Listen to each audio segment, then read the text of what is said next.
Welcome to my mini vlog. तो hi guys, कैसे हो आप सभी। आई होप आप बहुत अच्छे होंगे। वेलकम करती हूँ आपका अपने व्लॉग में। एंड गाइस, आज मुझे अभी तो आपको पता ही है जो मैं डेली करती हूँ, आरती को स्कूल से पिकअप करने का काम। और इतनी धूप में मुझे जाना है कि मुझे मौत आती है।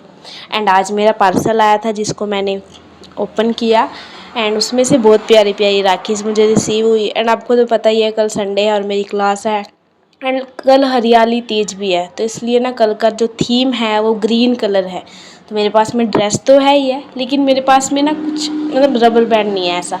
तो इसलिए मैं ना स्क्रंचीज़ बना रही हूँ। तो उसके लिए मैंने ग्रीन क्लॉथ मैंने लिया है जिसको मैंने काट पीट के स्क्रंची रेडी की है। एंड उसमें हम अभी इलास्टिक डाल लेंगे। इलास्टिक डालने के बाद में हमारी जो स्क्रंची है वो पूरी तरीके से रेडी हो गई है। एंड अब मैं ये डाल के जाऊँगी, आप बताना मुझे कैसे लग रही है। और तीज का लुक मैं आपको नेक्स्ट व्लॉग में दिखाऊंगी। Bye bye.